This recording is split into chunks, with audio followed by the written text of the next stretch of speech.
नमस्कार welcome to our channel MM guidance. यह पूर्व आम ओपीएससी रो इलिजिबिलिटी क्राइटेरिया संबंध में आलोचना करिछि। आजिकर सेशन रे आम आलोचना करिबा जे प्रिलिमिनारी एग्जामिनेशन और मेन एग्जामिनेशन रे कौन कौन पेपर रही केते मार्क रो परीक्षा हबो से सब विषय रे डिटेल डिस्कशन करिबा। तबे ता पूर्व मु पुणी थरे से इंपोर्टेंट जिनिस गुड़ाक जस्ट सम्यक रे सूचना दे दउछि। जदि चैनल को प्रथम थर देखुंत ताहले सब्सक्राइब करनियंतु। सब्सक्राइब कले एहीपरिका इनफॉरमेशन प्रथमे पाइपर एवं कंटेंट भल लगिले किपरि लागिला कमेंट माध्यम रे जणाइबे, लाइक शेयर मध्य करिवे। तबे चलंतु इंपोर्टेंट डेट्स। प्रथम होउछि important dates. Odisha civil service OCS 2025 जो बाहरी छी सेथिरे आपनकर इंपोर्टेंट डेट्स गुडी को प्रथम रे देखि दबा। फॉर्म पढ़ा आरंभ हो जाइए ऑलरेडी 20 जनवरी 2026 रु तार शेष तारीख हूँ 20 फेब्रुआरी 2026। गोटे मास समय, गोटे मास भितर आपको अप्लाई करने पड़ो। यदि 20 भितर आप रेजिस्ट्रेशन ऑफ फी पेमेंट करेंगे 27 तारीख पर्यंत 27 फेब्रुआरी 2026 मध्य फॉर्म सबमिशन करेंगे। ये है प्रथम जिनिस। सेकेंड है प्लान ऑफ एग्जामिनेशन। दुईटा स्टेप रे परीक्षा हम। प्रथम हूँ प्रिलिमिनारी एग्जामिनेशन। जो मैंने प्रिलिमिनारी एग्जामिनेशन फॉर्म पकेबे से प्रथम रे प्रिलिमिनारी एग्जामिनेशन देवे। प्रिलिमिनारी एग्जामिनेशन रे दुईटा पेपर हम, जनरल स्टडीज पेपर 1 और जनरल स्टडीज पेपर 2। 200 मार्क परीक्षा हम। 200 मार्क परीक्षा को 2 घंटा लेखाएं 4 घंटार परीक्षा हम। ये जो 4 घंटार परीक्षा हम 200 मार्क लेखाएं इच सब पेपर GS1 एंड GS2 से ओपीएससी गोटे क्राइटेरिया फिक्स कर देइछंती जे पेपर 2 रे निश्चित भाव में 33% क्वालिफाइंग मार्क रहिबो। 33% इन जनरल पेपर 2। तापरे होउची पेपर 1। ताले पेपर 1 रो क्वालिफाइंग मार्क केते रहिबो ना से कहउचंती जे पेपर 1 रो क्वालिफाइंग मार्क ता ओपीएससी डिसाइड करिवो। General studies paper 1 civil service जो प्रीलिम रो एग्जामिनेशन सेटा डिसाइड करिवो कमिशन। ओपीएससी डिसाइड करिवो। तेणु दुईटा जाक भल नंबर न रखिले आप 33% जदि क्वालिफाई न करुँच पेपर 2 रे ताहले नेक्स्ट फेज को जापर ना। बा जदि 33% रखिले भी पेपर 1 रे जदि भल नंबर न रखुंट ताहले जीवार चांस कम। कहीं ना कौची मेन एग्जामिनेशन समस्ते जाइपर ना। जी पिला फॉर्म पकेबे सामानक मध्यरु वैकेंसी जी अच्छी तार नॉट मोर देन 12 टाइम्स माने 12 गुण भितर 12 गुण रु अधिका नुह सेतिकी पिला ही मेन एग्जामिनेशन दे पारिबे। हमर एइथरे बाहरी छी टोटल पोस्ट होची 465। 465 रो 12 टाइम्स एटा होची 5580। सेही भितरे सेतिकी जण पिला मेंस एग्जामिनेशन बा मेन एग्जामिनेशन दे पारिबे। तेणु आपनको सेही 5500 भितर रहिबा पई पड़िबो। जदि लक्षे पिला पकेले भी से 5000 पिला जीवे। आउ 2 लाख पिला अप्लाई कले से 5000 पिला जीवे। 10,000 पिला पकेले भी 5000 जीवे। तार अधिका जाइपर ना। ये हूँ मुख्यतः प्रथम गाइडलाइन जे not more than 12 times of the total number of vacancies. Total number of vacancy रो 12 टाइम्स रु अधिका हेबो नाही। एवं एथरे आउ गोटे बड़ जिनिस होउछि जे नेगेटिव मार्किंग अछि। प्रिलिमिनारी सब गुटाक ऑब्जेक्टिव टाइप परीक्षा हम। ऑब्जेक्टिव टाइप रो जो परीक्षा हम से नेगेटिव मार्किंग अच्छी। भूल कले माइनस मार्क पाइबे। केते माइनस हम ना 1/3 ऑफ द क्वेश्चन। जति से क्वेश्चन रो फुल मार्क थिबो सेठू 1/3 आपनकर माइनस हो जिवो। तेणु ताकू मध्य दृष्टि दे भल से जोटा आसुछि भल भाव में देखिकी करिया पई पड़िबो। 2 घंटा ड्यूरेशन। 2 घंटा ड्यूरेशन रे 200 मार्क रो परीक्षा। 120 मिनट रे 200 मार्क रो परीक्षा देबे।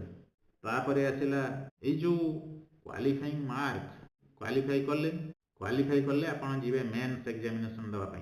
मेंस एग्जामिनेशन जीवा पूर्वरु एठी आउ गोटे मु इंपोर्टेंट इन्फॉर्मेशन आपनको कहि दउछि जे आमे ओपीएससी बा ओडिशा सिविल सर्विस एग्जामिनेशन जणे केते थरो देई परिबो सेथिरे मध्य सरकार बा कमिशन गोटे क्राइटेरिया फिक्स करिसेंती जे जणे अनलिमिटेड पीरियड पर्यंत बा अनलिमिटेड थरो देई परिबो नाही। जणे यदि यूआर पिला होछि यूआर कैंडिडेट ताले से 6 थरो मैक्सिमम देई परिबो। एससीबीसी कैंडिडेट होछि ताले से 9 थरो देई परिबो। 9 थरो रु से अधिका देई परिबो नाही। एसटीएससी पिला होछंती तांको पई लिमिट किछि नाही।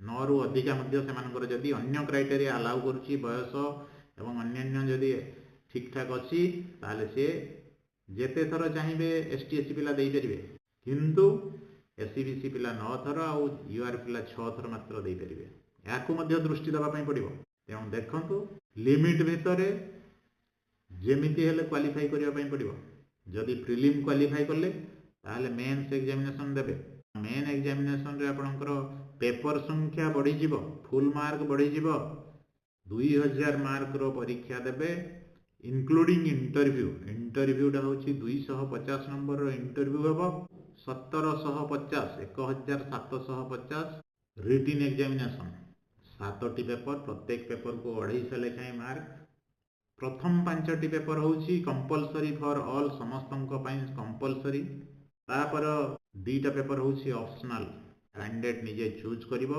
जो ऑप्शनल रखिवो से ऑप्शनल भीतर से चूज करिवो एवं 2टा पेपर तार रोज टोटाल है 7टी पेपर 250 करी हेले 1750 है फुल मार्क 1750 मार्क रो परीक्षा देबा मेन एग्जामिनेशन रिटिन से पुणी 2टा पार्ट रोच पार्ट 1 पार्ट 2 पार्ट 1 रे 2टा पेपर ओडिया लैंग्वेज 250 मार्क आउ गोटे हूँ इंग्लिश लैंग्वेज 250 मार्क वनटा हूँ क्वालिफाइंग इन नेचर मिनिमम 25% रखिकी क्वालिफाई करने पड़ो पार्ट 1 रे जने क्वालिफाई करू नाही ताहले पार्ट 2 तार वैल्यूएशन हबो नाही खाता देखा हबो नाही जदि पार्ट 1 जने क्वालिफाई करला ताहले पार्ट 2 देखा है पार्ट 2 रे हूँ पेपर 1 टा एसे 250 mark paper 2 GS 1 GS 2 GS 3 GS 4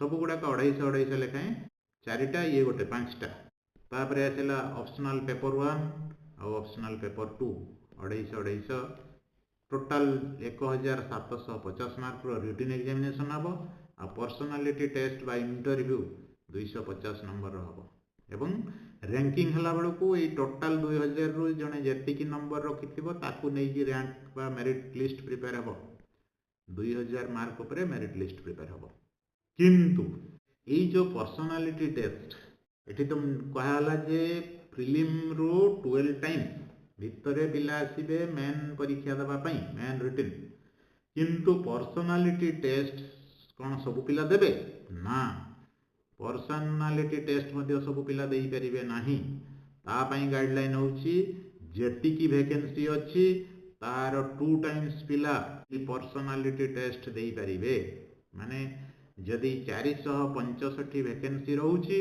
ताहले 930 जन इंटरव्यू वा पर्सनालिटी टेस्ट पई समान को डका जिवो एवं से 930 पिला पर्सनालिटी टेस्ट बा इंटरव्यू देला परे सेमानंक भितरे मेरिट लिस्ट प्रिपेयर हो तेणु मेन रो रिटिन एग्जामिनेशन पेपर 1 रु पेपर 7 मध्य भलो करिया पई पड़िबो अधिका नंबर रखिया पई पड़िबो नहले इंटरव्यू देई परिबे नाही ये हला सिलेबस संबंधी एवं को पेपर रे केते मार्क केते कौन कले क्वालिफाई हबो ए संबंध रे सम्यक सूचना जदि डिटेल चाहूँगी ताहले ओपीएससी रो जो एडवर्टाइजमेंट देइछि ताको भलो भाबरे पढ़िबे जदि पढ़ी कि किसी पुणी डाउट हम ताहले कमेंट बॉक्स रे लिखिले मु तार क्लारिफिकेशन मध्य देई देबी वीडियोटी आज पई एइठी रखिबा जदि कंटेंट भलो लागिला ताहले सांग मानक मध्य रे निश्चित भावे शेयर करिवे एवं लाइक करिवे आउ कमेंट करने को भूलिबे नाही रहूची।